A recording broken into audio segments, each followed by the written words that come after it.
առաջին անգամ, որ իմ հայրիկի հետ սկսեցի աշխատել, այսինքն առաջին օրը, երկրորդ, երրորդ, ես իմը տալի ասած շոկ էր, որովհետև ես ճանաչում էի լրիվ մեկ այլ մարդ, ով որ իմ papan էր, Ընտանիքում ավելի այլ ընտանիքում, այո, չնայած ձեզ ասեմ ընտանիքում էլ մեզ մոտ միշտ այնպես ա եղել, որ օրինակ ցանկացած բանի համար մենք ինչ որ բան պիտի անեինք, այսինքն այնպես չի, որ մենք նստած ասել ենք սա եմ ուզում, նա, այսինքն կապրիզներով կյանքում մենք չենք առաջնորդել, ու ես հիմա իմ ծնողներին դրա համար եմ շատ շնորհակալ, որտեղ իրանք ինձ իրականում կյանքի են, այո, կյանքի են պատրաստել։ Բիզնեսը երբեմն շատ ավելի լուրջ հարցեր է լուծում, քան մարդիկ կարող են օրինակ դրա մասին պատկերացնել։ Կլինի դա, չգիտեմ, քո սեփական պետության անունը բարձր պահելու, չգիտեմ, թե ազգային կերպարը բարձր պահելու հետ կապված, օրինակ ցուցահանդեսների ժամանակ նույնիսկ մոտենում, օրինակ Ռուսաստանում ասում են ու Արմենիա։ Մի հատ էլ էսպես են, որ հայերը մարդու ամենակարևոր բաներից մեկը էս կյանքում իր երկրի հայրենիքի պատիվը բարձր պահելն է։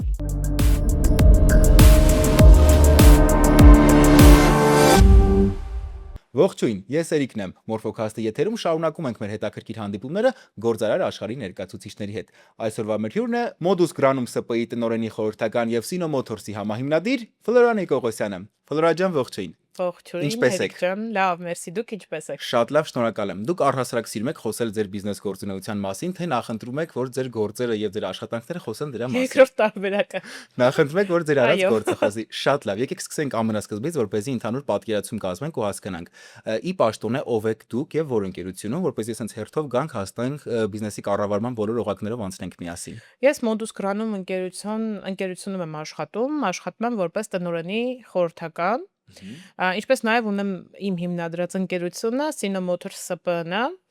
որի մասին էլ կխոսենք ընթացքում։ Անպայման, շատ լավ։ Առաջին ընկերությունը, որի տնօրենի խորհրդականն եք դուք, հիմնադրել է ձեր հայրը։ Այսինքն սա կարող ենք ասել, որ բավական հետաքրքիր սկիզբ է, որովհետև մենք հաճախ տեսնում ենք ընտանեկան բիզնեսի լավ ու լավագույն օրինակներ, բայց բիզնեսի հանդեպ սերը եկել է տեսնելով հայրիկի կատարած աշխատանքներն ու հայրիկի զբաղվածությունը այդ մասով, այսինքն մեծացել եք այդ տեսնելով, թե ամեն դեպքում ձեր մեջ եւս եղել են ջիղը, որ դուք ցանկացել եք խորանալ բիզնեսում։ Տեսեք, եթե ես փոքրուց որպես աղջիկ բավական ակտիվ եմ եղել, ու օրինակ ինձ երբեք չեն հետաքրքրել այն գործերը հիմնականում, որոնք օրինակ աղջիկներն են սիրում, չգիտեմ, ես տիկնիկներով շատ եմ սիրում խաղացել եմ, էլի փոքր ժամանակ, բայց օրինակ դա ինձ այդքան չի հետաքրքրի, ինչքան օրինակ այն ժամանակ պապիկիս հետ այցելում էի էլի աշխատավայր, իմ ամենասիրած վայրը դա էր ու ինձ շատ հետաքրքիր էր։ Ու միշտ օրինակ պապայիս այդ կերպարը, որ օրինակ ես իմ հայրիկին երևի թե երբևէ չեմ տեսել օրինակ հանգստանալուց, օրինակ մեր տանը շաբաթ կիրակի օրերին անգամ տոնական օրեր նոր տարուն իմ հայրիկը միշտ աշխատանքային հարցեր է լուծում, ու ես միշտ իմ մոտ առհասարակ ես կարամ դա ասեմ, որ տղամարդու կերպարը իմ մոտ այդպես է տպավորված, որ տղամարդը միշտ զբաղված է ու միշտ չնայած այդ զբաղվածությունը նաև չի խանգարել իրան մեր համար հոյակապ հայր լինելու համար։ Այն որ դա չեմ կարող էլի ուղղակի չասել, ու որ չեմ կարող ասել, շատերին իրականում թվում է, թե ես գիտեմ նույնիսկ կարողա չարտահայտվեն, բայց ես դա զգում եմ էլի, որ օրինակ իմ որևէ ոլորտում գրանցած հաջողությունը կամ իմ կատարած աշխատանքը, չգիտեմ, թե ես գիշերը չեմ քնե կամ հաջորդ օրը օրինակ ինչ որ մի բան աշխատանքային թեմա, բոլորն ասում են, հա դե օրինակ դու ինչ ունես մտածելու, դե քո papayi մոտ ես էլի օրինակ աշխատում,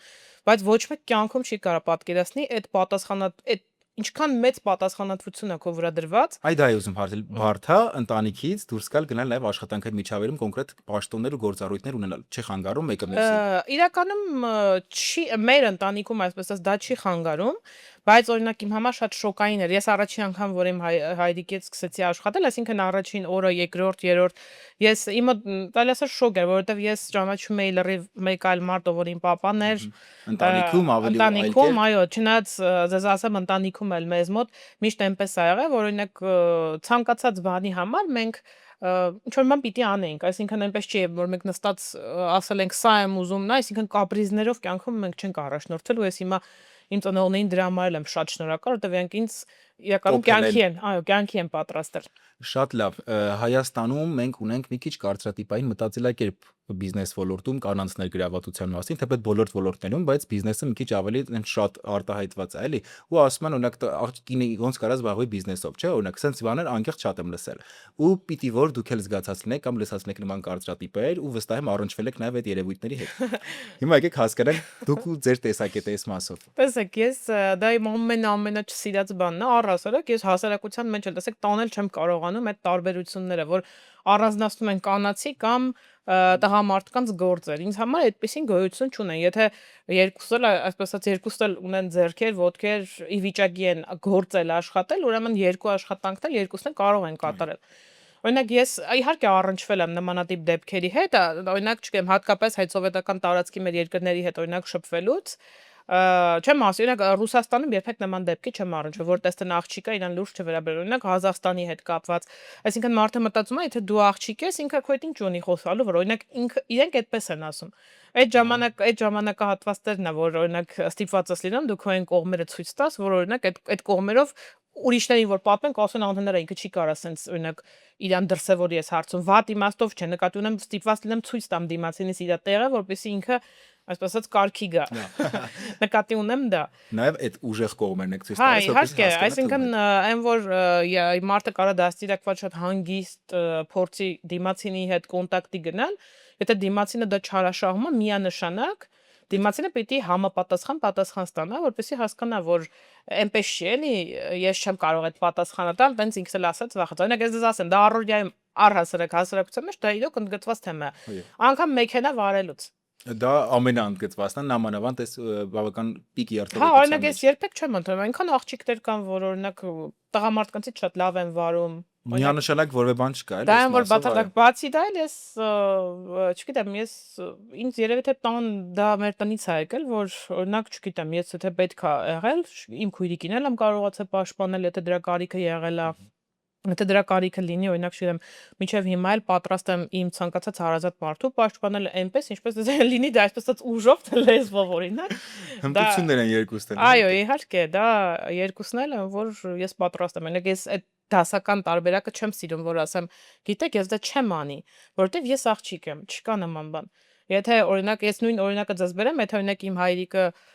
չգիտեմ, կարար գիշերները չքներ, կարար, չգիտեմ, այսպես ասած իր կյանքի գնով մեր ընտանիքի բարեկեցիկ կյանքը ապահովեր, այդ նշանակում է, որ օրինակ զուգահեռաբար նույնը ես կարող եմ անել։ Ինչի մի մարդ կարող է, մյուսը չի կարող։ Ես Ու համաձայն եմ։ դու ստաբիլ պետքա լինես ձգտող, կապ չունի, օրինակ ես իրոք չեմ հասկանում, էլի, ես միշտ օրինակ իմ շրջապատում գտնվող աղջիկների մեն միշտ բոլորին ասում դուք շատ իզուր, որ օրինակ ինչ որ X հարցում ընկճվում եք, ասում եք, չէ, դա ես աղջիկ էի, ոնց իրան պատասխանեի։ Ասում ես, օրինակ ես չի կարելի թույլ տալ, որ ինչ որ մեկը օգտվի քո այդ թեկուզ կոմպլեքս անվանեմ, ինչ ասեմ, ու փորձեն այսպես ասած իրանք ավելի բարձր թվան, քան դու կաս։ Միանշանակ։ Իրականում նման բաները բացարձակ ընդունելի չեն ինձ համար։ Շատ լավ, մենք խոսեցինք ու ես ձեր խոսքից մի հարց ուզեցի տալ, բխեց այդ հարցը։ Կան ինչ-որ հմտություններ, որոնք բիզնեսը ակտիվացնում է ձեր մոտ կյանքի տարբեր փուլերի ընթացքում։ Օրինակ, գուցե հմտություններ առողջնորդության մասին կառավարման, գուցե հմտություններ, որոնք բանակցային են, այսինքն բաներ, որ մենք դասագրքում չենք սովորում կամ դպրոցում չենք սովորում, բայց հնարավոր է բիզնեսում ու կյանքում այդ ամեն ինչին տենց գալ հասնել։ Իհարկե, միանշանակ։ Ես դες ամենասկզբում նշեցի, որ ինչի էր իմ համար շոկային իմ հայրիկի հետ աշխատելը, որովհետև այս նույնիսկ ամենասկզբում ես շատ նեղվում էի իր խստությունից իմ հանդեպ։ Մտածում էի այդ ոնց է մյուսը կարող է սխալվի, ինքը ձայն չի հանում, իսկ իմ դեպքում դա շատ ծանր է դամ։ Հետո իհարկե հիմա արդեն շատ ավելի լավ եմ հասկանում դա ինչով է պայմանավորված, բայց այնուամենայնիվ նկատի ունեի այն սկզբի պահներ, չէ, որ օրինակ ասում են իմ կարելի ասել պատասխանատվությունը այս աշխատանքի մեջ այնքան բարձր է, որ օրինակ նույնիսկ կողքինները ես չեմ ուզենա որ ասեն, դե լավ օրինակ չգիտեմ, իր աղջիկը սխալվեց այս հարցում, այն հարցում բոլորս է սխալական ենք, բայց օրինակ ես մաքսիմալ բոլոր հարցերում փորձում եմ այնպես անել, որ նմանատիպ բան ինքը հանկարծ չլսի, որ հանկարծ չգիտեմ, իր մոտ հիասթափություն չառաջանա, չմտածի, որ օրինակ պես օրինակ այսքան օրինակ վստահեցի օրինակ ինձ Ինչ ստացվեց ինչ վերջին։ արեց, էլի, կոպիտ ասած քաշեց ինձ։ Անվան հարց է նաև, Հա, էլի, այս իհարկե, դեպքում։ օրինակ, իսկ հմտությունների մասով ես նշեմ, որ ես առաջին իմ մասնագիտությունը առասարակ ես մասնագիտությամբ քաղաքագետ եմ, միջազգային հարաբերություններ եմ ավարտել, Բանակցությունները դիվանագետ։ բոլոր հնարավոր ձևերով Այո, տիրապետում են։ օրինակ, ոչ, չէ, այտենց գլուխ չեմ գովազեմ տիրապետում, բայց նկատի ունեմ, օրինակ, բիզնեսը նա օգնում է զարգացնել դա։ Ես կարող եմ ասել, որ օրինակ այն ինչ որ մեզ թվում է թե դե հա դե հիմա չգիտեմ օրինակ բիզնես են անում, ինչ որ բան են արտադրում վաճառում, ես ասում եմ կարող եմ ասել, որ բիզնեսը երբեմն շատ ավելի լուրջ հարցեր է լուծում, քան մարդիկ կարող են օրինակ դրա մասին պատկերացնել։ Կլինի դա, չգիտեմ, քո սեփական պետության անունը բարձր պահելու, չգիտեմ, թե ազգային կերպարը բարձր պահելու հետ կապված, օրինակ, երբ որ մենք սկսեցինք արտադրել ձկան կերեր, կարելի է ասած շուկայում նախ Հայաստանում մինչ օրս չկա այլ արտադրող, իսկ այդ ժամանակ շուկայում դատարկ էր, օրինակ չկար այդ կարգի որակյալ կերեր, մեր տարածաշրջանում արտադրողներ չկային։ Կային բնականաբար եվրոպական առաջատար ընկերություններ, որոնք օրինակ բոլորը ճանաչում են որոնց եւ որոնց կերերը այսօր միջ այսօր էլ այսպես ասած աշխարհում համարում են ամենավորակյալները, բայց ես կարող եմ ասել, որ մեր կերերն էլ հայտնվեցին իրենց կողքին։ Մի Այսինքն շարքում։ այո, իհարկե, այսինքն նույն շատ ցուցահանդեսների ժամանակ նույն եվրոպական կերեր արտադրողները մոտենում էին, օրինակ զարմանում էին քո աճի վրա, որ Հայաստանում կա մի ընկերություն կամ առհասարակ ոնց ասեմ Հայաստանի մարդիկ կային Հայաստանի մասին չէին էլ լսել, բայց տեսնում էին, ասում էին, չգիտեմ, մանանա ֆիշը, ձկան կերերը։ Ու մենք կարողացանք այնպես անել, որ գրավեցինք ռուսական շուկան, ղրղզական շուկան, Ղազախստան ենք արտահանել ենք Ուզբեկիստան, այսինքն այնպես էր, որ մի շրջան ունեինք մենք, որ բացարձակ չենք կարողանում, մեր արտադրողականությունը ամբողջությամբ սպառված էր, ինչքան արտադրողականություն ունենք, ամբողջը արտադրանքը սպառվում էր ու մարդիկ նույնիսկ ծանոթով էին զհանգում։ Ընկում որ կարողանանք հասնել իրենց էլ ինչ-որ բան Հա, հատկացնել։ իհարկե, նկատի ունեմ դա օրինակ, չգիտեմ, Հայաստանի իմիջը, օրինակ ցուցահանդեսների ժամանակ նույնիսկ մոտենում, օրինակ Ռուսաստանում ասում են ու Արմենիա։ Մի հատ էլ էսպես են, որ հայերը, օրինակ Քեզ լավ ես զգում նրանց իհարկե, հետ։ մեր համար դա տեսեք, առաջարկներ շատ են եղել, օրինակ, չգիտեմ, եկեք էս ինչը արտադրեք, այն ինչը, բայց օրինակ մենք ասում ենք, որ մեր բրենդը, բայց մեր բրենդը օրինակ չունենանք, չէ՞, նման մենք օրինակ Դուք արտադրեք փոխանցեք այլ ընկերության անվան տակ, այսինքն Հա, դա այսինքն դա էլի, բայց մենք օրինակ ասել ենք կներեք, հա, բայց մենք մեր բրենդը չպետք է ունենայինք, արտադրենք, բայց մերը չպետք է լինի։ Մենք ասենք ոչ, մարդիկ աշխարհում պետք է իմանան հայկականի մասին, որովհետև առաջին հերթին, չգիտեմ, դու ես երկրում ծնվում ես, մեծանում ես, կարելի ասած, որ մարդու ամենակարևոր բաներից մեկը էս կյանքում իր երկրի հայրենիքի պատիվը բարձր պահելն է։ Եկեք մեկ հասկանանք ինչ ուղղություններ ունենք մենք գրուպում եւ առհասարակ ինչ ուղղությունների հետ եք դուք աշխատում։ Ես գիտեմ որ կան բան համակցված կերեր, գիտեմ որ կան բնական քարի վերամշակման գործան, այլ ինչեր են մտնում այս բաղադրիչների մեջ, էլի։ Այո, տեսեք, Modus Granum ընկերությունը առաջին կարելի ասել Modus Granum-ը բոլորը ճանաչում են Արմաշի ալյուրով։ Արմաշի ալյուր բրենդն է, որը որ շուկան տարիներ շարունակ մինչ օրս էլ թե տնային տնտեսուհիների կողմից, թե հրուշակագործների կողմից սիրված ալյուր է, որովհետև կարողանում են բոլորը այդպես են միշտ ասում, իրենց ցանկալի, այսպես ասած, խմորի բարձրությունը ամեն ինչը որակը կարողանում են ստանալ ալյուրից։ Modus Granum-ը իր կազմում ունի սեփական ավտոպարկ, որի միջոցով մենք մեր տեղափոխումներն ենք իրականացնում։ Ներքաղաքային թե նաև միջազգային։ Միջազգային նաև հիմնականում Ռուսաստանի Դաշնություն եւ Ռուսաստանի Դաշնությունից նաև Modus Granum-ը իր կազմում ունի բնական քարերի վերամշակման գործարանը Մանանաստոնը, որը եւս ինքը աչքի է ընկնում իր որակյալ արտադրանքով։ Մեր սարքավորումները մեծամասամբ իտալական են, ունենք բարձրակարգ, այսպես ասած, չինականը, երբեք մեր ընկերությունում չեք տեսնի մի բան, մեր աշխատակիցներին էլ որ հարցնեք, օրինակ, ինչի վրա ենք մենք խնայում։ Ցանկացած բան, որը վերաբերվում է աշխատանքին, դրա բարելավմանը, երբեք մենք չենք խնայում։ Կապ չունի թե ինչա։ Կապ չունի, թե չէ, եթե դա դրական ազդելու մեր արտադրանքի վրա, եթե դա բարելավելու է մեր աշխատանքի որակը, մենք բացարձակ չենք խնայում որևէ բանի վրա։ Իսկ ինչի վրա կխնայեք ներդրում անել։ Տեսեք, Կամ կդադարեցնենք գուցե ներդրումներ անելը։ Ինչի վրա կդադարեցնենք ներդրումներ անելը, կարելի ասել, այս մեր գործող բիզնեսներից։ Այո։ Կամ առհասարակ եթե փորձենք հասկանալ։ Չէ, տեսեք, գործող բիզնեսներից բոլորի վրա էլ մենք անընդհատ փորձում ենք իհարկե մեր հնարավորությունների սահմանում ներդրումներ կատարել, որպեսզի զարգանա, որպեսզի ավելի բարելավենք որակը, քան հիմա ունենք, բայց մենք օրինակ ցանկացած ներդրում, որ կատարում ենք, դա հաշվարկված է։ Այսինքն այն ինչը որ հասկանանք, որ եկամուտ այլևս չի բերում կամ օրինակ նույնիսկ ի վնաս է աշխատում, նմանատիպ վայրերում բնականաբար ներդրումներ չենք Չեն կայանում։ կատարի։ Համակցված կերեր, բնական քարի արտադրություն, ալյուրի մշակում։ 3 անկեղծ իրարից բավական տարբեր ոլորտներ։ Ոնց եք կարողանում 100%-ով ներգրաված լինել ու 100%-ով էլ կարողանալ ձեր պոտենցիալը ներկայացնել ու այս 3 ուղղություններում զարգացնել։ Այսինքն չի խանգարում մեկը մյուսին, որովհետև դրանք զուգահեռ իրար հետ հավասար գնացող ուղղություններ են, որոնք պետք է 100%-անոց ուշադրություն դարձնել բոլորին էլ։ Դրա համար պարզապես ավելի մեծ ջանքեր են պահանջվում։ Ես կարող եմ ասել, դա երևի թե դա դրանով էլ է կարելի ասել իմ հայրիկը օրինակ ծառայում իր ֆենոմենով, որ իր մոտ մի քիչ այնպես է դասակարգված, որ ինքը ամեն ինչ հասցնում է։ Ու ես էլ եմ հասկացել, որ երբ որ դու մի բան ուզում ես, մի ժամ շուտ զարթնելու հաշվին, մի ժամ ուշ քնելու հաշվին, մի քիչ ավելի շատ ջանք դնելով դու կարող ես հասցնել, նաև ճիշտ մարդկանց քո թիմում ունենալու շնորհիվ դու կարող ես բոլոր ոլորտներում հասցնել։ Ասացիք մի բան, որից իմ հաջորդ հարցն եմ ուզում տամ, իմ համար ամենակարևոր հատվածը։ Բիզնեսում շատ-շատ կարևոր է ունենալ լավ ու պատրաստված թիմ, որը պատրաստ կլինի ցանկացած գաղափարի իրականացմանը։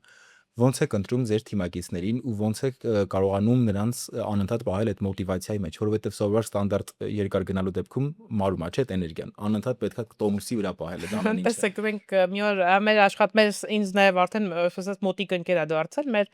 աշխատակիցը մի օր ասաց լսի ասաց ո՞նց ենք հասցնելու Նիկողոսյանի հետևից նկատի ուներ հայրիկից չենք հասցնում, այսինքն իր նոր գաղափարները, իր նոր ծրագրերը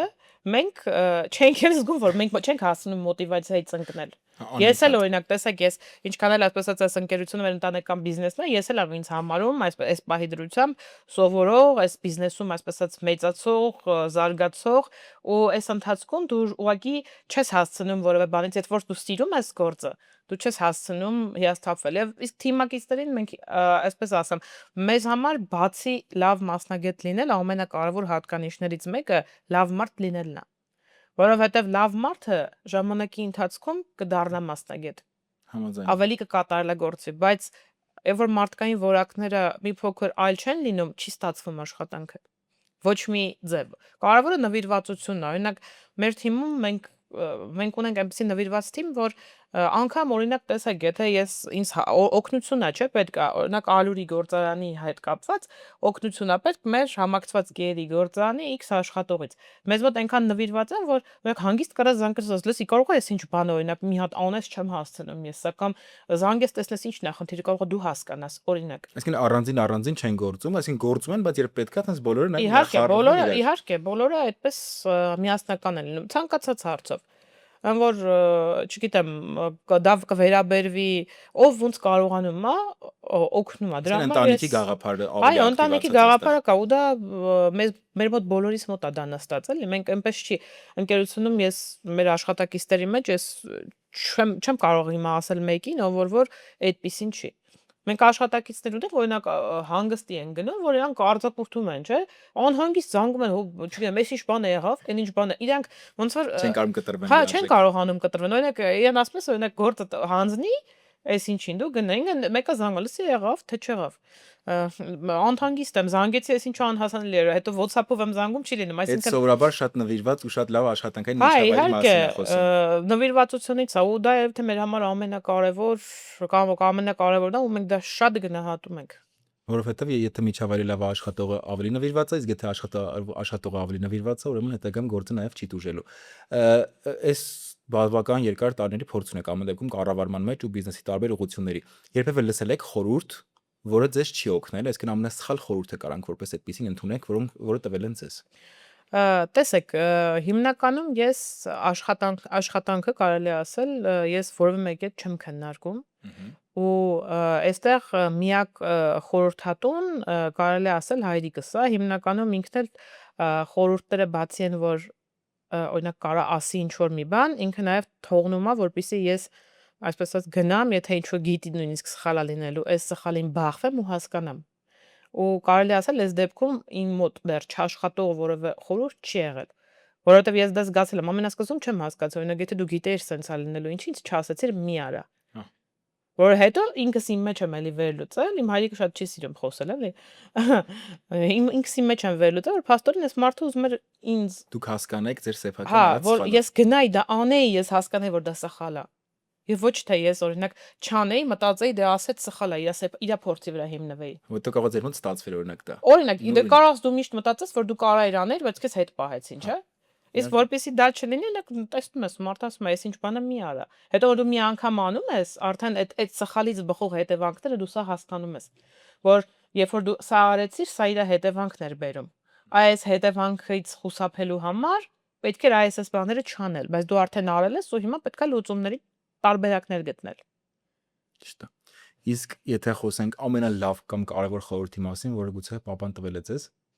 Ես դες կարող եմ ասել, որ կյանքում թե բիզնեսում միշտ լինել շատ մաքուր, ազնիվ, մարդկանց չխաբել եւ ամենակարևորը քո խոսքին տեր լինել։ Այսինքն բիզնեսում, ահա շատերը օրինակ ես շատ եմ հանդիպում, իրոք շատ ընկերություններ կան Հայաստանում էլ դրսում էլ, որ բանավոր այլ բան են խոսում, բայց օրինակ չգիտեմ, հետո բա պայմանագրում դե չենք գրի, դե ասեցինք անցավ, այս վիճակն է։ Օրինակ մեզ մոտ չկա։ Երբեմն քո խոսքը, քո խոստումը կարող է ինչ որ ձև, օրինակ այդ պահին քեզ նույնիսկ ձեռ չտա, բայց եթե քո բերանից խոսքը դուրս է եկել, դու ասես որ ես կանեմ կամ ես դա պետք է անեմ, դու դա պարտավոր ես անել։ Հակառակ Իմիջի հարց է իրական։ իհարկե, այո, օրինակ մեզ մոտ այդպես է, օրինակ ես միշտ տեսել եմ, որ իմ հայրիկը երբեմն իրան ի վնաս արել է դա։ Ու իմ մոտ դա նստած է։ Հիմա ես էլ օրինակ չգիտեմ, եթե ինչ որ մեկի պատճառով ինձ գալիս ասում են, դե ես ինչ բանը սենց չի, օրինակ ես ասում եմ մի օպա, ես եթե ասել եմ ես դա կատարում եմ, մինչև ստեղ եմ ասա, ես կատարել եմ մյուսների գործողությունները, ես չեմ կարող վերահսկել ու միշտ մինչև այսօր ես չեմ դադարում զարմանալ, որ մարդիկ օրինակ այդպես մի օրվա են էլի իրանք մտածում, ես ինչ բանը դե լավ, իմա սրանքը գցենք ստեղ, նրան այնպես կանենք, նրան այնուս կանենք, օրինակ իմ համար դա դա ինձ համար տաբու է։ Ես պրոստը չեմ կարող այդ քայլին գնամ։ Տեսակի հարց է նաև կարծում ես։ Իհարկե, տեսակի հարցը լա, բայց նաև այո, նաև այդ ամենակարևորը կյանքում իմ հայրիկը միշտ ըստ բոլոր տեղերում կլինի աշխատանքային հարցեր, կլինի ձեր անձնական հարցերը, շրջապատում շփվելիս ամենակարևոր բանը երբեք չտրվեք ազդեցության ու միշտ մարդ մնաք։ Միանշանակ Խիղճը չկորցնեք, այո։ Գործի մեջ անգամ, ինչքան էլ գումարը շահույթ, բայց տեսակային մասեր կան, որոնք կարևոր են։ Իհարկե։ Հիմա գանք հասնենք ձեր հիմնադրած բիզնեսին այս մասով, խոսում ենք Sino Motors-ի մասին։ Ինչպես մտաք այս ոլորտ, այս աշխատաշուկա ու ոնց եղավ այն սկիզբը, որ հենց այդ ոլորտում եք ուզում դուք փորձառություն ձեռք բերեիք ու ունենայիք ձերը։ Տեսեք, այս պատմությունը շատ իրականում հետաքրքիր է, որովհետև շուկայում հիմա օրինակ իմ գործընկերները կամ հաճախորդները, որ զանգահարում են, միշտ ես աշխատում անձամբ իրենց այդ միջև վերջել գնալ, որպեսզի հետևեմ, որ ամեն ինչ իդեալական լինի։ Ու շատերը օրինակ զարմանում են, օրինակ աղջիկը, օրինակ, չգիտեմ, ինչ շա քո հետ կատարվել, որ դու որոշել ես օրինակ բեռնատարներով զբաղվես։ Օրինակ պատմեմ ինչից ամեն ինչ սկսել։ Modus Granum-ում որոշել էինք, որ պետքա մեր պարկը թարմացնենք, մենք ունեինք հին մեքենաներ ու ծրագիր կար, պետությունը սուբսիդավորում էր, որով վարկով պետքա գնեինք։ Ու այդ ժամանակ հայրիկս հանձնարարեց ուսումնասիրել լավագույն տարբերակներ։ Դե բնականաբար սկզբում դիտարկում էինք եվրոպական մեքենաները, եվրոպական արտադրության։ Հետո շատ պատահական ուսումնասիրեցինք չինական Citrac մեկ բեռնատարները, որոնք ՄԱՆ-ի լիցենզիայով են արտադրված, ՄԱՆ-ի հետ համատեղ։ Ու ինքը կարելի ասած Չինաստանում հավաքված ՄԱՆ-ն է նույն։ Պարզապես բնականաբար այլ արժեքային կատեգորիա։ Մենք որ շատ ուսումնասիրեցինք, կարելի ասել կարծիքներ լսեցինք կողքից, այդ մեքենան արդեն կարելի ասել տարիներ շարունակ Ռուսաստանում էր բավական հայտնի։ Մեր գործընկերներից ճշտումներ կատարեցինք, բոլորը գոհ էին ու որևէ բացասական կարծիք չկար։ Ու բացի դա այդ ընթացքում իմ հայրիկը իրոք ես ասում շատ պահանջ կտա անկեղծ շատ պահանջ կտա։ Օրինակ, երբ որ ես առաջի անգամ ասի, դե օրինակ ասենց նոր էի սկսել իրականում աշխատել, հա դե այս մեքենաները կարող ենք օրինակ առնել, ինքը ասաց օրինակ դու ինձ կարաս համոզես, որ ես դա առնեմ։ Դու ապա օրինակ ինչ է այդ մեքենայի, ինչպիսին է այդ մեքենայի շարժիչը, ինչպիսին է փոխանցման տուփը, չգիտեմ, դու ուսումնասիրել ես այդ ամեն ինչը, մինչև դու դա չուսումնասիրես, մենք չենք կարող նման որոշում կայացնել, որովհետև որոշումը շատ լուրջ է ու մեծ գումարների հետ է կապված։ Սխալվելու հավանականությունը պիտի նվազեցնենք։ Իհարկե, դուք պետքա ուսումնասիրես այնքան, որպեսզի մենք վստահ լինենք մեր գնման մեջ։ Ու այդպես ստացվեց, որ ես անկեղծ օր ու գիշեր բացում էի ինտերնետը, կարդում էի տարբեր շարժիչների մասին, վիդեոներ էի նայում վարորդներից, թե այսպես ասած այն մարդկանցից, ովքեր նման ռիվյուներ են անում մեքենաների մասով, ու հետագա ուսումնասիրում էի։ Հետո ուսումնասիրեցի այդ մեքենաները ու նմանություններ գտա։ Բերեցի ասեցի, որ օրինակ այս մեքենան, որ մեր պարկի հետ խոսեցի, մեր պարկի տնօրենի, որ օրինակ որ մեքենայից ես դու գող, որ փոխանցման տուփն է մեզ անհրաժեշտ որ լինի այդ մեքենայի վրա, նույնը շարժիչը, որ մոդելն է, երբ որ առանձնացրեցինք ունայցի, ասեցես օրինակ սա համապատասխանում է, սա էսպես է, ու ես ավտոմատ սկսեցի անկեղծ խորանալ այդ մեքենաների մեջ, ինձ սկսել էր դա շատ դուր գալ այդ ոլորտը, այդ մեքենայի հետ կապված ամեն ինչ ես ուսումնասիրեցի իր աշխատանքային սկզբունքով, մինչև հիմա էլ ուսումնասիրում եմ ցանկացած փոփոխություններ այդ մեքենայի վրա, ինչն է հնարավոր, ինչու հնարավոր չի, գծագրերը եւ այդ ամեն ինչ հետաքրքրեց ու այդպես մեր գործընկերների հետ աշխատելով մի օր առաջով այդպիսի գաղափար նշեմ, որ մոդուս գրանումը, քանի որ ինքն է սպասարկում հիմնականում իր սեփական պարկը, մենք ունենք մասնագետներ, այդպես ես պահեստամասերով էի նաև զբաղվում, ավտոմատ այդ աշխատանքի մեջ էլ էի ներգրավել, ու ինձ շատ հետաքրքրեց ու այդպիսի միտք առաջացավ այդ բեռնատարները ներկայացնել ու այնպիսի ֆորմատ առաջարկել շուկային, որը որ չկա։ Քանի որ տեսեք 2007-8 թվականներից մեր պարկը կար ու մենք որպես խոշոր ընկերություն շատ էինք բախվել սպասարկման հետ կապված հատկապես հարցերի շուկայում եւ կարելի ասել չափից դուրս թանկ արժեքներին եւ որոշ հարցերում մասնագետների բացակայության մենք հասկացանք, որ կարող ենք ստեղծել մի այնպիսի կոնցեպտ, որտեղ հատկապես մեծ ընկերությունները կամ թեկուզ անհատները հանգիստ կլինեն, այսինքն իրենք կիմանան, երբ որ ձեռք են բերում տվյալ մեքենան օրինակ հանգիստ կգա եւ կսպասարկվի, իրենք չեն մտածելով, այ բա վաղը ինչ եմ անելու, չգիտեմ, ավտոմասը փչացավ, չկա, ինչ եմ անելու կամ մասնագետը չկա, չեն հասկանում դա ինչից է։ Հենց այսօր էլ այսպես ասած անուններ չեմ նշի, բայց կան ընկերություններ, ովքեր իրենց մեքենաները թեկուզ ուղարկում են որպեսզի մեր գործընկեր չինացի ինժեներները նայեն եւ այլն ու մեր թեկուզը տեղի մասնագետները արդեն այնքան են սովորել այդ ամենը, որ այտենց հարց կարելի ասել 99% բոլոր հարցերը կարողանում են կարգավորել։ Իսկ որն էլ չեն կարողանում տեղում միջազգային մասնագետների հետ քննարկում Իհարկե, ու մեր Sino Motors-ի կոնցեպտը կայանում է նրանում, որ այստեղ մեքենաները սպասարկելու են հենց չինացի ինժեներները, այսինքն մեր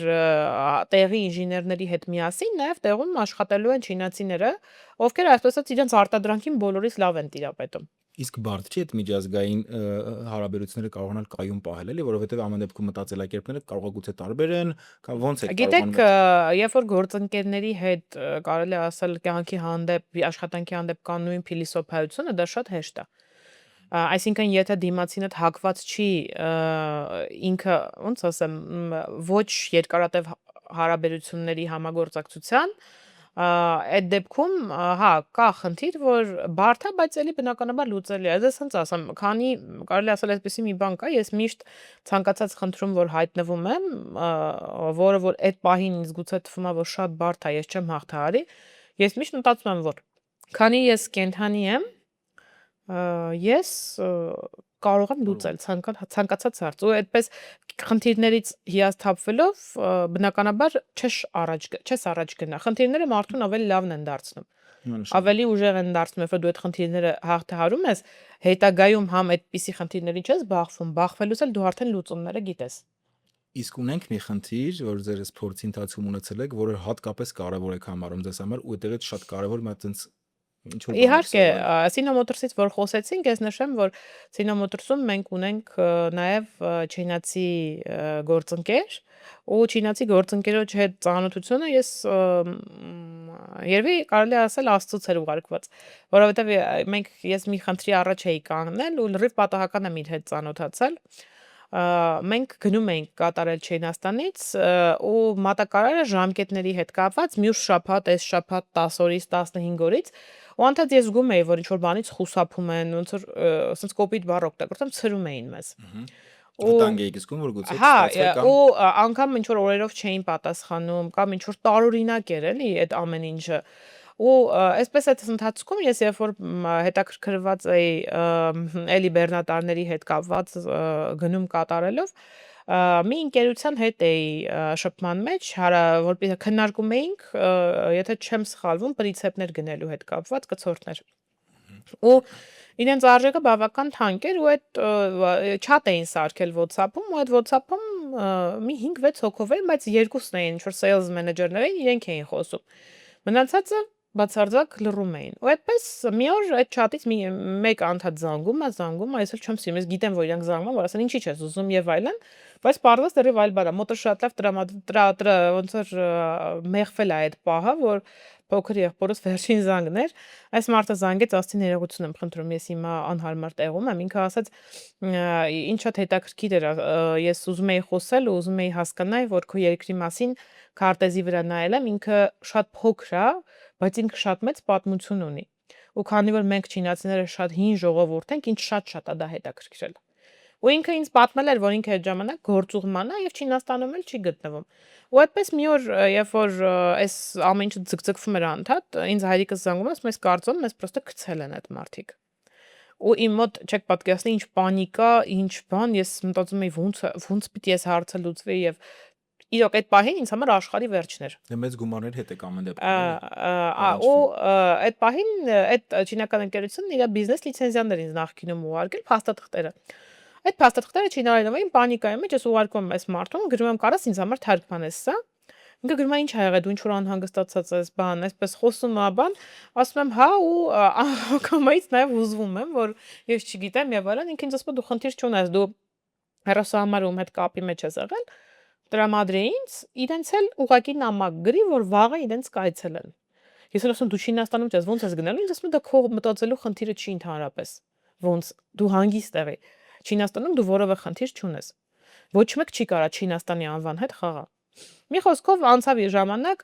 հենց ինքը կապվեց, մարդ ուղարկեց, այսպես ասած, իրականում իրանք որոշել էին գցեին, ոչինչ էլ չուղարկեին, բայց քանի որ այս մարդը խառնվեց, կարելի ասել հարցին այդ պահին 80-90%-ով լուծում տվեց, հետո էլ գնաց դատարան մեր անունից։ Ու այդ ընթացքում ինձ բոլորն ասում են, հեսա սա է քեզ գցելու, դու հələ նայի, հիմա էլ սրա հետ ես, սխալ բաների մեջ ես մտել։ Ու փառք Աստծո եմ, որ ասում են ինքը գրեց մի օր ինձ, որ հրավիրում է Չինաստան, ես ասացի դու արի Հայաստան, արի Հայաստան հանդիպենք, ծանոթանանք վերջը եկավ ինքը Հայաստան ու բոլորը ապշած էին, որ ինքը վերջը եկավ։ Այդ ընթացքում եկավ ու երբ որ հանդիպեցինք, նաև ինքը ասեմ այդ գույքը, որ չէին ուղարկում, ինքը իր գումարով առել էր, ուղարկել էր ու մենք այսպես էինք իրեն, սակայն որ իրանը չէին ճանաչում, ասել են գույքը հենց մեզ ագենտը տրանսպորտային կկապի մեզ հետ կվճարենք, ինքը աստեղ խնդիր չկա։ Ու երբ որ ինքը եկավ, ինքը ասաց, գիտեք, այս կյանքում գումարից թանկ լիքը բաներ կան։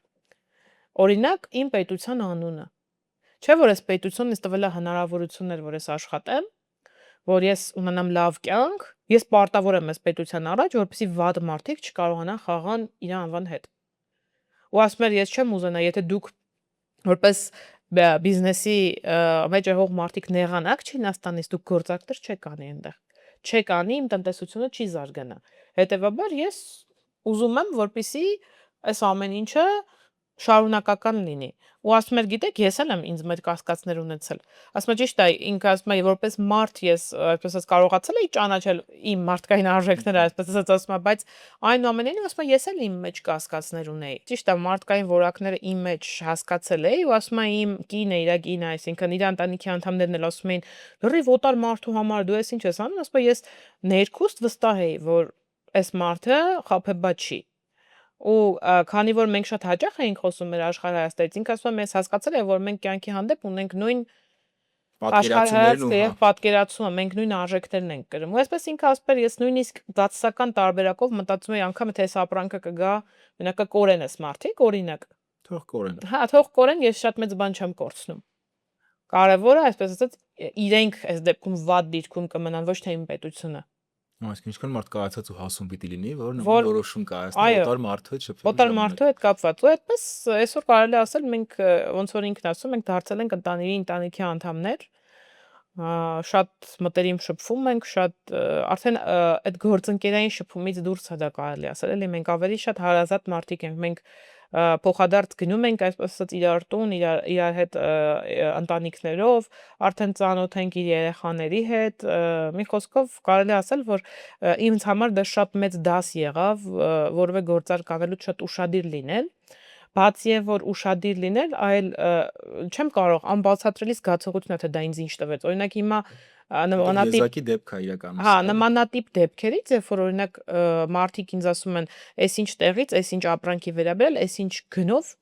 ինվոյս ենք ստացել»։ Օրինակ ես ոնց որ ինչ որ բան ինձ հուշի արդեն, որ սա ռեալ չի։ Այսինքն ստեղ ինչ որ մի բան նիտո է։ Կարելի ասել դա ինձ համար շատ մեծ դաս է եղել ու նաև դաս է եղել այն իմաստով, որ բոլորը այսպես մտածում են, որ շատ հեշտ է այդ ներմուծումների, այդ կազմակերպման process-ները իրականացնել, բայց ինքը իրականում շատ բարդ է, որովհետև դու երբեք չես իմանա որ պահին, որ ընկերությունը, ասեմ այդ ընկերությունը ինքը Չինաստանում բավական խոշոր ընկերություն էր։ Այնպես չի, որ ինքը fake ընկերություն էր։ Այսինքն գործող ռեալ բիզնես էր Իհարկե, Չինաստանը։ ինքը ուղղակի նայել էր դե Փոքր Հայաստանը ուր, պետություն, այո, հա։ մենք ուր, ինչ պիտի անեն։ Ու իրանք պրոստը այսպես ասած ուշքի եկան այն ժամանակ, երբ որ իրանք այցելեցին։ Իրանց հավասար մարդիկ, իրանց ծանոթ մարդիկ Այո, այցելեցին։ իրանք այցելեցին ու ասցին, որ ընկերներ եկեք այս հարցին լուծում տանք։ Ու այս նաև ինձ սովորացրեց, որ նմանատիպ իրավիճակները երբ որ կան, մեզ ամենակարևոր բանը համբերությունն է պետք։ Որովհետև երբ որ դու խնդիրների մեջ ես, դու չես համբերում միջև դա լուծվի։ Քո համար այդ րոպեն տարի է թվում։ Դու անդադ ասես վայ, այս ինչ բանը չեղավ, վայ, խի չեղավ, վայ, խի հենց այսօր եմ ուզում կամ վաղն եմ ուզում, բայց երբ որ դու սովորում ես այդ համբերատարությունը, իդեպ դա իմ չինացի ընկերոջ արդեն բացի գործընկերներից խորհուրդն է նաև, որ ամենամեծ, այսպես ասած, կարևորությունը դա համբերություն ունենալն է, որովհետև ինքը միշտ ցանկացած հարցում ինձ ասում է դու շտապում ես օրինակ, այս ինչ հարցում։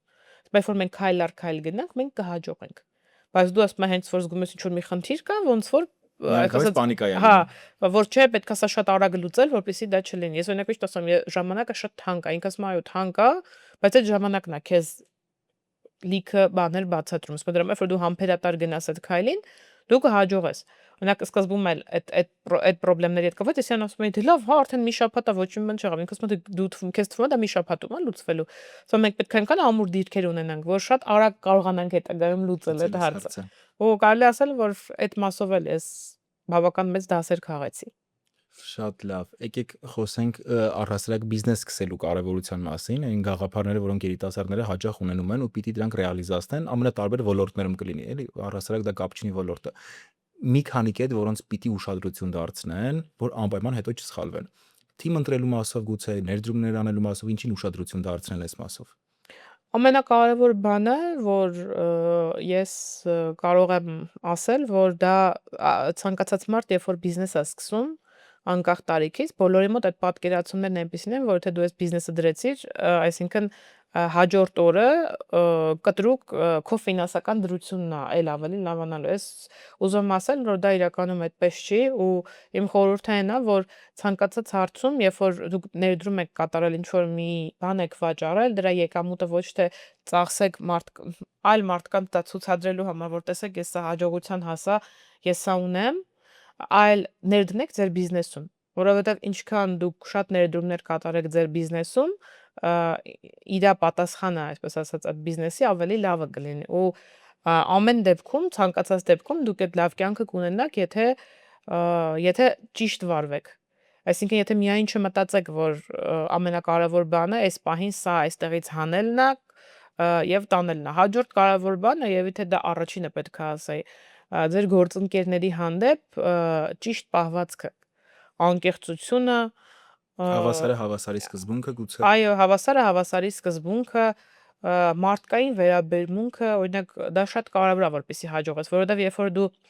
դիմացինիդ չես ուզում օգնես, աջակցես, ավտոմատ քո գործն առաջ չի գնալ, որովհետև երբ որ օրինակ X բիզնեսը չի աշխատում, դու էլ չես աշխատելու։ Ժամանակի խնդիր է։ Պետք է կարևորը դինամիկան պահել։ Իհարկե, կարելի է գործընկերային հարաբերությունները։ Երրորդ կարևոր բանն է, որ օրինակ շուկայում ոչ թե չմրցակցես, դա բիզնեսը մրցակցություն է առհասարակ, որպեսզի այն բացարձակ ագրեսիվ մրցակցությունը չլինի ու դա չանցնի մարդկային դաշտ, որովհետև շուկայում կան օրինակ ընկերություններ, որ քեզ մրցակից են դիտարկում ու արդեն մարդկային դաշտում հա դա, այո, այսինքն իրենք որ քեզ տեսնում են, սկսում են քննարկել կամ նմանատիպ բաներ, կամ օրինակ դու ինչ որ մի քայլ կատարում ես, իրենք 10 հատ ինչ որ քայլ են կատարում, այդ 10 հատ քայլ կատարելը միանշանակ իրենց տանում է ավելի շատ ներքև, քան վերև, որովհետև երբ որ դու մրցակցում ես, կարելի է ասել ինքդ քո հետ, ավելի լավը լինել վաղը, քան այսօր։ Դու հավասարներ չես ունենում քեզ շուկայում։ Բայց երբ որ դու անդադ մրցակցության մեջ ես, օրինակ ֆլորային շուկայից հանեմ, որ ես լինեմ, Չես հասնում։ դու Քո վրա չես քո ֆիքսվում։ գործն էլ չես կատարում։ Որտեվ քո կարևորության դաշտը թողած ընկնում ես Այո, հաջորդ որովհետև քո կարևորության հիմնական քայլը, քո ամբողջ ուշադրությունը կենտրոնացված է լինում ֆլորային օրինակ շուկայից օրինակ եմ բերում, էլի, ֆլորային շուկայից հեռացնելու վրա։ Մինչդեռ դու ունես խնդիրներ, որ Իհարկե, առաջինը մինչդեռ քեզ ուժեղացնես քո քեզ արտադրանքը, ուժեղացնես քո արտադրանքը կամ քո ներկայացրած ապրանքատեսակները, քո սպասարկումը բարելավես, չգիտեմ, հաճախորդների հետ հարաբերությունները ճիշտ կառուցես, շատ ու շատ այլ բաներ կան, այն որ ասենց կոպիտ խոսք կա, չէ՞, դու քո կյանքով զբաղվես։ Երբ որ դու քո գործով զբաղվես, մնացած ամեն ինչ իր ժամանակին կլինի։ Ու նաև այստեղ մի հատ կարևոր բան կա, որ շատ երիտասարդներ կան, որ իրանք ինչ որ ոնց ասեմ, արդեն ինչ որ գործերի մեջ են եղել, նոր ներդրումներ են ուզում անեն ու այստեղ շատ կարևոր է, որ մարդը ինքը բիզնեսը ազարտի պես բան է, դու անդադ դու ստոպ տալ չես կարողանա, որովհետեւ միտեղ որ դու մտնում ես, այնտեղից դուրս գալ չկա։ Այստեղ նաև մի հատ կարևոր բան կա, որ երբ որ դու այլ ոլորտ ես մտնում, դու այդ սանդղակը ամենաբարձրից չսկսես, դու չհամեմատվես այդ ոլորտի ամենաառաջատարի հետ։ Որովհետեւ քանի դու դեռ չես սկսել ինչ որ դու կարող, որովհետեւ դու կարող այդ ոլորտում չկարողանաս, օրինակ, քո գիտելիքներով կամ առհասարակ, պրոստո չստացվի։ Դրա համար այլ բան է, երբ որ դու ինչ որ մի փոքր ներդրում ես անում դա կորցնում ես, ասես դե լավ, դա չստացվեց։ Եվ այլ բան է, երբ որ դու գնում ես, օրինակ, ոլորտի գիգանտների հետ ես համեմատվում, իրենց չափ փորձում ես ինչ որ X կամ տարբեր աղբյուրներից ներդրում կատարել, ու հետո դա կարելի ասել է ամբողջովին է դա ավելի ցավոտ է, քան որովհետև ուզում ես հասնել սրա, բայց հիասթափվում ես, էլի, որ չես Հա, կարող որովհետև դու չես հասկանում, որ ոդկդ ավելի շատ նետել։ Այո, դա չի, որովհետև դու չես այդ պահին դու չես պատկերացնում, որ նա գիգանտ է դարձել այդ ոլորտում։ Ու ժամանակ է պետք եղել, որ Որովհետև ինքը օրինակ արդեն 30 տարի է այդ ոլորտում։ Իսկ դու մեկ Իսկ դու նոր ես։ Ինչքան էլ ժամանակները զարգացել են, ինչքան էլ մենք ասենք հիմա ավելի հեշտ է, հիմա ավելի ամեն ինչ հասանելի է, քան նախկինում, այնուամենայնիվ դու այդ 30 տարվա փորձը այդ ոլորտի ոչ մի տեղից, չգիտեմ, ChatGPT-ն դա քեզ չի տա, ոչ մեկ դա քեզ չի տա։ Այդ ընկերությունը կոփվել է 30, չգիտեմ, 40 տարի շատ ընկերություններ կան։ Ու իրենք այդ իրենց ոլորտի ամենափոքրիկ, այսպես ասած, նյուանսները գիտեն, իրենք գիտեն, որ իրավիճակում ոնց պետքա պահես։ Դրա համար ցանկացած ոլորտ մտնելուց պետքա սկսել չհամեմատվել այն մեծերի հետ, որովհետեւ նաև չհիասթափվել, որովհետեւ երբ որ դու մտածում ես դու այստեղ նոր ես, այն մեծ ով որ տարիներով փորձ ունի այդ ոլորտում, իր մոտ ըստ քեզ ավելի ամեն ինչ լավ է գնում, քան քո մոտ, դասպես դե լավ դե մեր մոտ չի ստացվում, ավելի լավ է գնալ։ Բայց երբ որ դու գիտակցում ես, որ իր մոտ էլ է այդ օրը եղել, որ չի կարողացել, ինչ որ իրան թվացել է, որ ինքը չի կարողանում, բայց ինքը չի հիասթափվել ու դրա համար եկել է հասել է այնտեղ, որտեղ ինքը հիմա կա։ Իսկ եթե դուք գիտեք, որ ձեր արտադրանքը իրապես շատ որակով է ու լավ է, իսկ մարդիկ մի քիչ թերահավատորեն են մոտենում, ոնց իրենց ապացուցել, մնալ կայուն, համոզել, թե ամեն դեպքում դու քո որակը պահես, ընթացքում ամեն ինչ իր տեղը կընկնի։ Տեսեք, մեզ մոտ այդպիսի հարցեր գերերի հետ կապված շատ առաջանում։ Չկա, ինձ թվում է, այդպիսի արտադրող, որ ինքը 100%-ով վստահ է, որ ինքը չի կարա, օրինակ, բաց թողումներ ունենա կամ կարա բոլորին բավարարի։ Այդպիսի բան գոյություն չունի, որովհետև մարդիկ տարբեր են։ Տեսեք, այդպես մասով միջև իմ անձնական կարծիքը ասելուց ես պատասխանեմ այսպես։ Տեսեք, անգամ համաշխարհային օրինակ կարող ենք Apple-ի եւ Samsung-ի, չէ՞, ամենապրիմիտիվ օրինակն եմ բերում։ Մարդիկ կա, որ չեն կարողանում iPhone օգտագործել կամ Apple-ի նոթբուքեր։ Չեն կարողանում։ Ու ցանկացած վատ բան ասում են, այս ինչը լավ չի, այն ինչը լավ չի։ Այո, այն ինչը լավ չի։ Ու հակառակ դեպքում մարդիկ կան Android-ին ընդհանրապես սովոր չեն ու չգիտեմ, ինչ որ բան Android-ով տենում են, ասում են, «Վայ, էսի չէ, էսի չի լինի, վատն է, շատ վատն է»։ Հիմա օրինակ նույնը կարելի ասել մեքենաշինության ոլորտում է, չէ՞։ Հիմա չինական մեքենաները այնքան են տարածվել ու ասենց ասեմ, մարդիկ միևնույն ասում են, դա չինական է, էլի։ Բայց օրինակ չկա, չէ՞, այդ փորձ օրինակ, ով է ասել, որ եթե օրինակ եվրոպական մեկ այլ արտադրող իր մեքենան գնահատում է, ընդհանրենք $200,000, իսկ չինականը գնահատում է 60, այդ կատեգորիայի մեքենաները, այդ դեպքում չինականը շատ ավելի վատն է։ չկա տենց ապացույց, պրոստը կա մեր մեջ նստած ինչ որ մտածելակերպ, որը չի փոխվում։ Այդ չինական ավտոյին է, կա մարդ, ով շատ հավանում է, եւ կա մարդ, ով անպայման մի բան գտնում է։ Դրա համար նույնը մեր արտադրանքի մեջ, տեսեք, մենք ունենք հաճախորդներ, ովքեր տեսակներ են հաճախորդների, տեսեք, ովքեր զանգում են, ասում են, այսպես է, մենք միշտ մոնիտորինգ ենք անում։ Միշտ մեր բոլոր հաճախորդներն կա, դա մի քիչ իրենց համար շատ տհաճ թվա, երբեմն որ զանգում են մեր տեխնոլոգը, մեր աշխատակիցները վաճառքի բաժինը զանգում է, հետաքրքրվում է, նորմալ է ամեն ինչ, գոհ է, գոհ չէ, օրինակ մարդը ասում է, դե ինչ է կանտած, բան լինի, ես կասեմ։ Բայց օրինակ հաճախորդներ ունենք, դու երբ իրան զանգես, օրինակ, չգիտեմ, էտիկետկայի ծայրը ծռված էր, չգիտեմ, պարկը այ ոնց որ էս թելի որակը լավը չէր կամ այ այն պարկերը նախորդի տպագրությունն է, օրինակ ինքը մի բան գտնում է որ քեզ ասի։ Եվ կա հաճախորդ, որ օրինակ ռեալ օրինակ ինքը իր փորձով, այսպես ասած, ինքը այլ բանի է սովոր եղել, այլ տեսակի։ Ու հիմա այս մի տեսակի չի հարմարում։ Օրինակ ես Sino Motors-ից օրինակ բերեմ։ Ավտո մեքենաների, բեռնատարների հետ կապված։ Օրինակ, երբ որ մարդը գնում է, օրինակ, Չինաստանում է, քանի որ չինական մեքենաների մեջ է կատեգորիաներով կա պրեմիում բրենդներ, կա միջին սեգմենտ եւ կա, այսպես ասած, ավելի էժան սեգմենտ։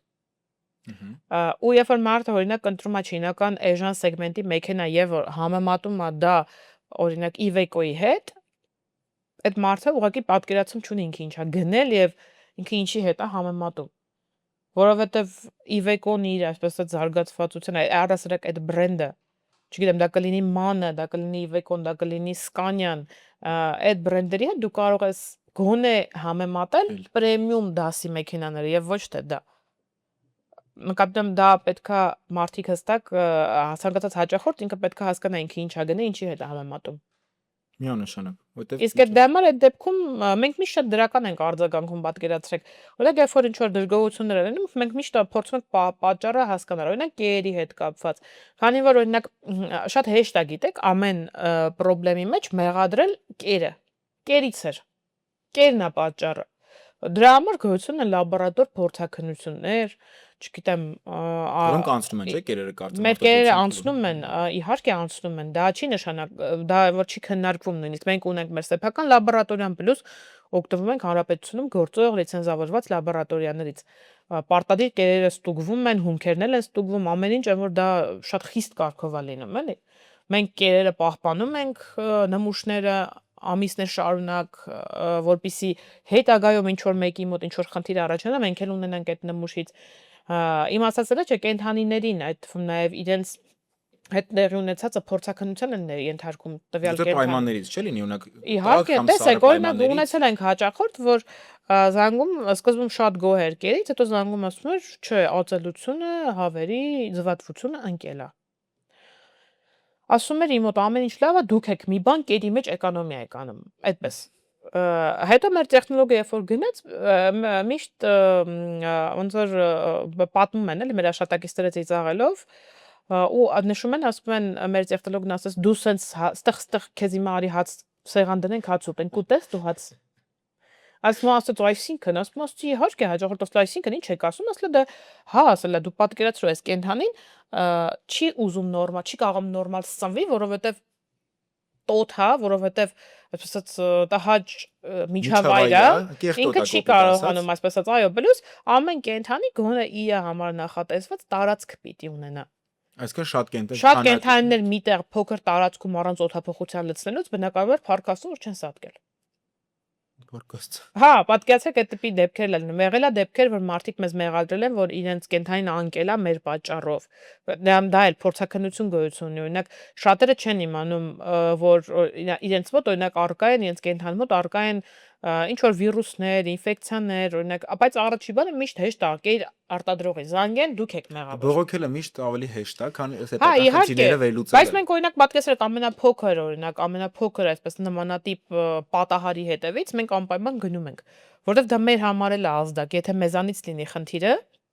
մենք պետքա մեր վրա աշխատենք։ Անկամ եթե մենք այդ պահին մեր մոտ մենք մեզանից չի չէ խնդիրը միևնույնն է մենք նես չէ այնպես չէ կանգ ենք առնում այդտեղ մենք ասում ենք չէ այսօր սա ունենք վաղը պիտի ավելի լավը լինի դա վաղ ավելի որակյալ ապրանք մենք պետքա տանք, որովհետև կյանքը շարունակվում է, ամեն օր մարդիկ զարգանում են, ամեն ինչ ամեն օր զարգանում է, գիտությունը զարգանում է, նոր լուծումներ են առաջանում, նոր տեխնոլոգիաներ են առաջանում ու այդ ամեն ինչի հետ կապված դու էլ պետքա գնաս համապատասխան այսպես ասած արագությամբ։ Եթե չգնացիր, դու ուղղակի կկորես։ Դրա համար էի ասում ներդրումներ կատարելուց մենք օրինակ ոչինչ չենք խնայում, եթե դա մեր արտադրության որակն է բարձրացնում։ Նոր տեխնոլոգիաներ ներդնելը, նոր հումքատեսակներ ներմուծելը, գնելը, անգամ մենք օրինակ շատ հումքեր ունենք, որ շատ թանկ են ու միշտ մեզ ասում են, դե կերը կարաք մի քիչ էժանացնեք, այս ինչ բանա չանեք, մենք բացատրում ենք, որ դուք սովորեք, չէ՞, օրինակ այս որակին։ Եթե մենք դա չանենք, որակը չենք ստանալու։ Այդ դեպքում ինչ տարբերություն դուք միևնույն արդյունք չեք ստանալու։ Հետո օրինակ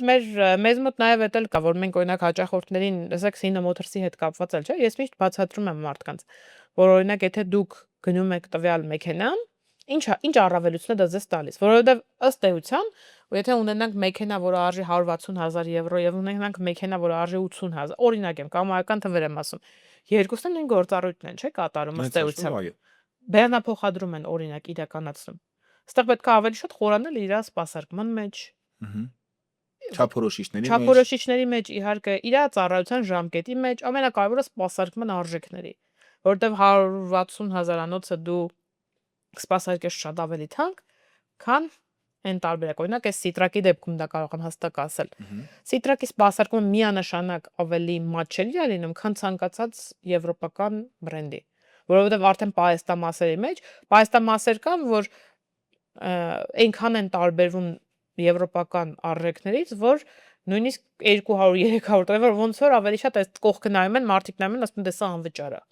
Հա, համատության կարգով։ Համատության կարգով։ Իրականում պիտի ուշադրություն դարձնես ինչի համար ես օգտագործում, այսինքն ամեն դետալի պիտի ուշադրություն դարձնես, թե տարածքը, թե ասենք ինչի համար է դա ծառայելու, ինչքան ժամանակ ում է ծառայելու, օրվա ընթացքում զբաղվածություն։ Իհարկե, օրինակ Հայաստանում ես նկատել եմ, որ շատ քիչ ընկերություններ են, որ իրենք գիտեն հստակ իրանց ինչա պետք, հիմնական բոլորը ունիվերսալ ինչ-որ բան են փնտրում, բայց նման բան գոյություն չունի, էլի։ Օրինակ չինացիները, որ իմ չինացի գործընկերները, որ գայս են Հայաստան, իրենք մեկ-մեկ ապշում են։ Օրինակ դե մենք բոլորս էլ, չգիտեմ, օրինակ մենք կարող ենք մեր սեփական մեքենան ինչ-որ բան չէ տեղափոխենք։ Իրենց համար դու ապշուց ասում ես, ինչի բեռնատար չկա։ Մեկ ես իրեն բացատրում ասում օրինակ դու ոնց ես մտածում, չգիտեմ, տվյալ երկու ճամպրուկը տեղափոխելու համար օրինակ եմ, էլ ասում ես պիտի բեռնատար կանչեմ, հենա այստեղ կդեմ ասում դու չէ, ասում դե սա նախատեսված չի բեռ տեղափոխելու համար։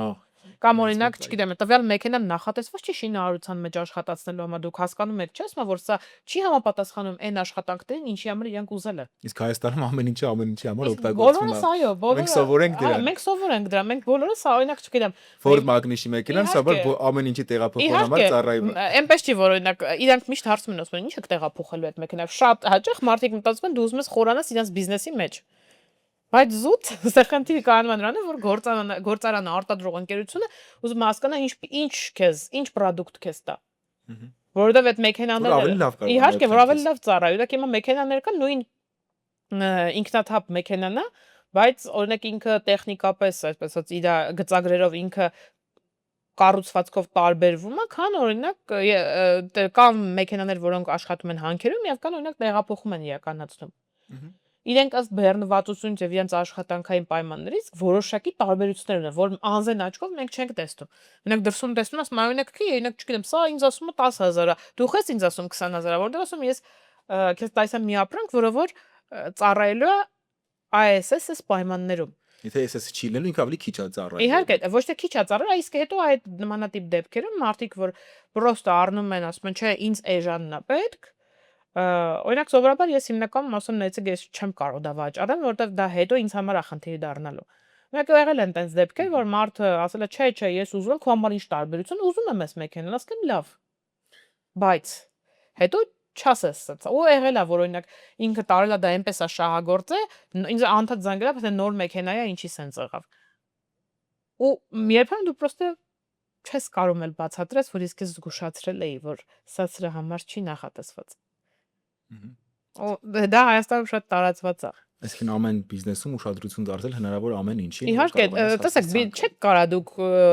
ուշադրություն չդարձնելով այդ բիզնեսի մասին պատկերացնելը, ես չգիտեմ, էլի շատերը օրինակ պատկերացնում են դու ինչ որ սենյակում նստած փող ես հաշվում։ Իրականում հա բիզնեսմեն ասվածը շատ Բոլորը հաճախ մտածում են, որ ինքը բիզնեսմենն է, ինչ որ մի սենյակում ինչ որ ճոխ աթոռի մեջ նստած փողերը հաշվում։ Այդ գիտեք որտեղից է գալի նույնիսկ ատամհատիկի ժամանակ բիզնեսմենին գումար են, չէ՞, քաշում մի Հա։ անգամից։ Հենց այդտեղից սկսած ամեն ինչի թյուրում բռնում ա միշտ լինում։ Հա, բայց իրականում տենց չի, ու ես տենց մի հատ մեմ ասեմ, որ ինտերնետում շատ տարածված է, ասում է պատկերացումները բիզնեսմենի մասին, որ ինչ որ sense աչուձախ գումարները բաժանում եւ իրականում բիզնեսմենի գումարները դրած ինքը հաշվում է սա սրան, Բայց ինքը իր համար վերջում ինքը ոչինչ չունի։ Իրականում դա ավելի շատ է մոտ իրականությանը, քան այն տարբերակը, որ բիզնեսմենները ինչ որ մի սենյակում ոչինչ չանելով, մի երկու հեռախոսով զանգ կատարելով, իրանք, չգիտեմ, փող են, ամբողջ օրը փող են հաշվում։ Կենտրոնական բանկը տպում է, իրանք այդտեղ ստացած են հաշվողի դերում են, էլի։ Մարդիկ, ովքեր օրինակ աշխատում են այն ռեժիմով 9-ից 6-ը աշխատանքային ռեժիմով աշխատում են ու հիմնականում օրինակ ինչ որ մի կոնկրետ աշխատանք են կատարում իրենք,